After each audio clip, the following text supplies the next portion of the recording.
Good morning, everyone, and welcome to the PivotBoss pre-market video for Monday, December 12th, 2022. I am Frank Ochoa, aka PivotBoss. Happy Monday, everyone. Here's a look at the daily time frame of the ES. Again, ES has been trending up within this uptrending channel here. Very clear channel boundaries. We're currently at the lower channel boundary at the moment, sitting right above significant support. You have that 3,900 level here. That's the previous month's midpoint. Big time level there. 39.20 is the midpoint of the key range. Big time support there. And we have ourselves a narrow 3-day range that's developed within a narrow multi-week range here. So there is clearly the potential here for increased volatility and range expansion later this week. Tuesday, we get inflation data an hour before the market opens. That could be a significant volatility event. And then Wednesday, we have another FOMC statement and federal interest rate decision with the press conference to follow.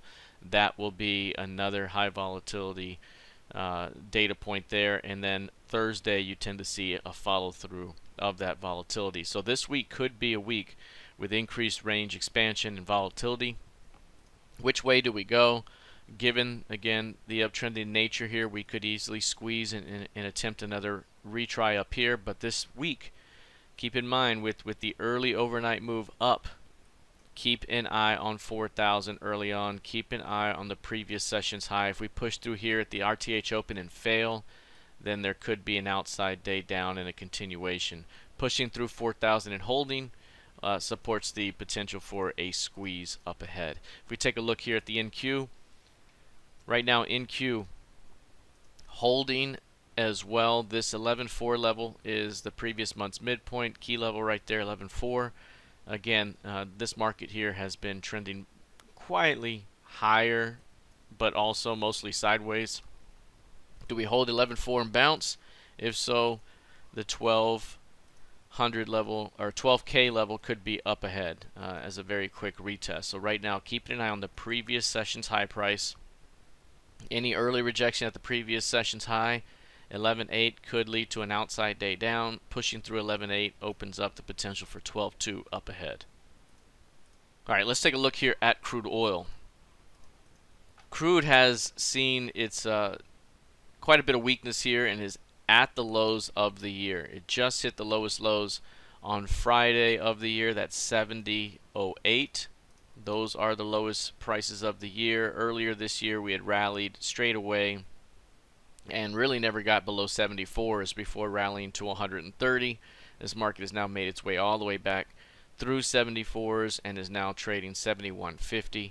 You can clearly see here a big time violation from this large range here. This range taken out here recently, the 76.25 level. That's the key range low here. Taking it out and dropping again, we could rally and still see bears defend that edge for a continuation down. So right now we could be looking at a continuation toward the next expansion target below. That's 67.55. Any bounce this week could be met with selling pressure for a continuation into 67.55 until price is able to reclaim 76.25. If price is able to push through and hold that level, perhaps we can bounce. But right now, any push to that zone could still be defended for a continuation towards 67.55 down below. Let's take a look here at gold futures. Gold right here has been very, very strong. You've seen how this thing has rallied here, 16.20 all the way to 18.20, 200-point rally. Now at the upper end of this range. 18.20 has been about as high as this thing has been able to go over the last 6 months or so. We've seen it become support, then it went offered. The retest offered, now back to it again. So we've had a very bullish advance up to that point. If price can't get through 18.20 soon, then we could be looking at a pullback towards 17.40, and we could be trading in this range. But right now, very, very strong, still showing strength through 18.20, could open up 18.80 up ahead. But right now, expecting this thing to kind of stay mostly between 17.40 and 18.20 for now. If you take a look lastly at the YM, the YM here has pulled back off of the highs from the previous quarter. Here's your previous quarter's highs. Price pushed into it, pulled back. A bigger push was also rejected, and now there's a potential here for a lower high to develop.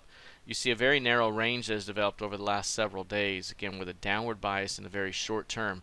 34K is going to be very important. If price pushes to 34K and fails, that could start another round of weakness here in the very near term. Now through this previous month's midpoint, 33.2 basically, 33.170, that zone right there, opening it up to the downside, would get you all the way back to 31.5. So this is going to be a big time level.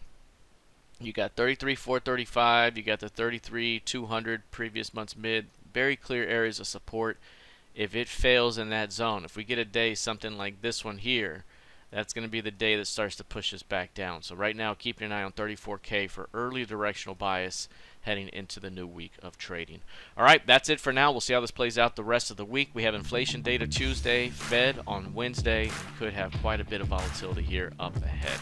All right, everyone, happy Monday. Great to be back, and I'll see you in the trading room. Take care.